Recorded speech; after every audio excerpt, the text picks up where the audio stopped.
Welcome to the channel. Today, we will follow a story that makes the whole market go crazy. A young girl, because she trusted an acquaintance, accidentally became the center of an investigation into fake eggs. Was Tien really wrong? Or was she just the victim of a sophisticated plot? Let's watch and feel. This morning, the gentle sunlight filtered through the thin bamboo curtain, waking Tien up after a short but restless sleep. She sat up, smoothed her messy hair, her eyes still a bit dazed from worry. But then, like a habit that had been ingrained in her blood, she quickly stepped out into the yard, taking a deep breath of the cool air of the countryside in the early morning. A new day began, and for Tien, it was another day to continue the journey that she had never allowed herself to give up, bringing clean food to the market. With her own hands and faith, she packed up a few baskets of vegetables that she had just harvested, washed them to remove dirt, then neatly arranged them in her familiar bamboo basket. The eggplants, the bundles of water spinach, the young cabbages, all were the fruits of the small garden that she had painstakingly tended for the past few months.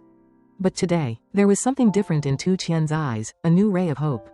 An opportunity that she vaguely heard from her neighbors. They said that at the beginning of the village, near the old hill, a clean egg farm had just opened, supposedly raising eggs in a free-range style, without chemicals or preservatives. Hearing that, Tien's heart fluttered slightly. If she could get a good source of eggs, she could expand her stall, making a little more profit to cover her living expenses. Without hesitation, Tien tied her hair, picked up her basket, and put on her old, discolored conical hat. She walked quickly toward the red dirt road leading to the beginning of the village.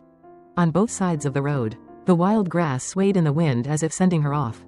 Her feet walked, her heart filled with excitement. Every time she finds a new food source, for Tien, it is not just a business, but also a careful choice for those who trust her. For the housewives at the market who are willing to stop by to buy an egg, a bunch of vegetables, because they believe that Tien's food is clean and healthy. Today, that journey suddenly feels lighter. She doesn't know where this journey will lead her, but she believes that as long as she does the right thing, everything will be fine.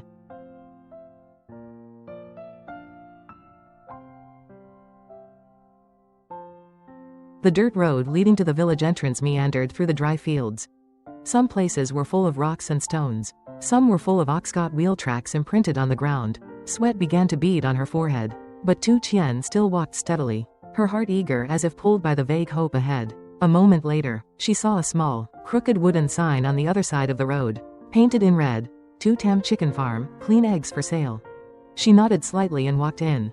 In front of her was a large open space, fenced with rusty wire mesh. Inside, there were a few dozen chickens huddled under the tree roots, looking healthy, although not as crowded as she had imagined. An elderly woman, short and stocky, wearing a conical hat with frayed edges, was sitting on the porch picking chicken feathers. Seeing her enter, she looked up, her eyes slightly examining, then quickly smiled politely. Looking for eggs, dear? There are still a few today, but the eggs are very beautiful. I just picked them up this morning. Tien bowed politely, then looked at the baskets of eggs placed near the foot of the column. The eggs were neatly arranged. The shells were clean and even. Surprisingly even. She bent down to pick one up. It felt a bit light, but she didn't doubt it, perhaps because the chickens were free-range. The eggs were smaller than the industrial eggs. She asked the price, and the woman said a fairly reasonable number. Cheaper than the price at the morning market. Just take a few dozen eggs to try selling. If they sell well, I'll set them aside for you next time. There are a lot of buyers here, but they always sell out early. Hearing the goodwill invitation, combined with her belief in the clean and healthy journey, Tien nodded. She bought more than 50 eggs, carefully wrapped them in a basket, not forgetting to thank them, and left. On the way back, her heart was filled with joy. She believed she had just found a new opportunity to develop her stall. But somewhere behind, the woman glanced at Tien's fading back, then let out a long sigh. She turned back into the house, took a few more cartons of eggs from an old styrofoam box. Her hands were nimble, but her eyes were empty, as if this had been repeated many times. The market that morning was busier than usual. The cries of the hawkers, the sounds of people bargaining, the sound of three-wheeled vehicles weaving through the small alleys created a bustling, familiar atmosphere. Tien weaved through the crowd, choosing the old spot next to the banyan tree near the end of the row, the place that the people around here still used to call Tu's clean vegetable stall. She spread out the tarp, arranged the vegetables neatly, then took the eggs from the bamboo basket, gently placing them on the tray as if afraid of scratching them. Her heart was pounding, both hoping that the eggs would sell quickly, and thinking to herself, am I on the right track? In less than half an hour, a few regular customers had stopped by. Are these eggs fresh, dear? Free-range chickens? I'll take a dozen. Give me 20. Tu's stuff is the most reassuring. Tien smiled in thanks, her hands quickly wrapping the goods, not forgetting to tell the customers to keep them carefully when they get home. However, while she was weighing the vegetables, a voice behind her made her stop. Who is selling eggs here? She turned around and saw 3 men in plain clothes but wearing red name tags. Their eyes stern, one of them held out a piece of paper with a red stamp. We have received reports that fake eggs are being sold at this market. Please check the goods. The people around her began to whisper. Tien stood up in a panic, her hands still covered in dirt from the basket of vegetables. She stammered, yes, I just got the eggs this morning. I don't know anything. They carefully took a few eggs from her stall and placed them on a nearby stone table.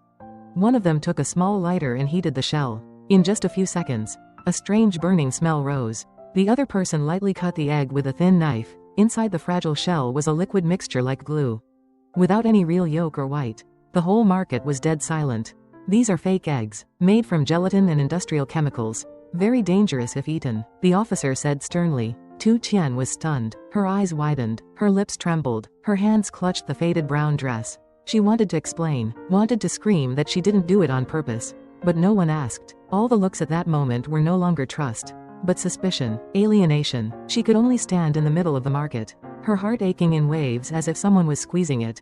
Tien lowered her head, tears falling down. She didn't expect that her trust in strangers would lead her to this situation.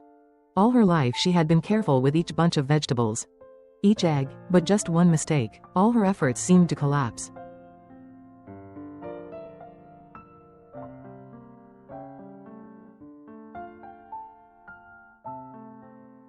Amidst the suspicious gazes, amidst the whispers, Tien stood still as if petrified. Her hands trembled, her face pale. Some people took a step back. Some took back the bag of eggs they had just bought. Some turned to whisper something unkind.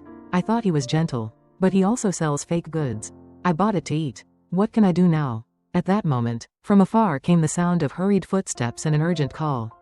Tien, are you okay? Jack appeared, his face covered in sweat, his shirt covered in dust from running a long distance. He had just returned from the construction site when he heard the bad news from a friend who went to the market. Immediately dropping everything to rush over. Without waiting for Tien to reply, Jack quickly stepped forward to block between her and the group of people who were questioning her. His eyes flashed with determination and anger. She doesn't sell fake goods. I'm the one who follows every shipment of hers. Clean vegetables, clean chicken, and eggs that she just bought this morning from a place she believes are real. The officer said sternly, are you a relative? Then please cooperate to clarify. Current evidence shows that these eggs show signs of being fake and dangerous. Jack looked at the cut egg, then turned to Tien. She still couldn't say anything, just choked up looking at him, her eyes red with resentment. Without waiting another second, Jack took out his phone, opened the recording of the conversation between Tien and the woman selling eggs, the call he accidentally recorded the day before when he heard her say she intended to go get the goods.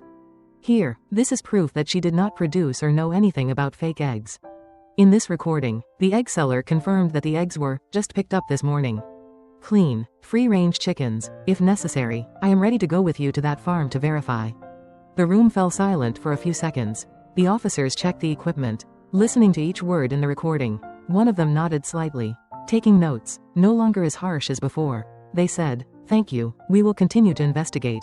For now, temporarily detain these eggs and trace their origin. As for Tien, she lowered her head, her 2 hands tightly clutching Jack's shirt. She did not cry out loud, just trembled. He gently squeezed her shoulder. His eyes softened, and whispered loud enough for her to hear. I'm here. I won't let anyone frame you. Not even once.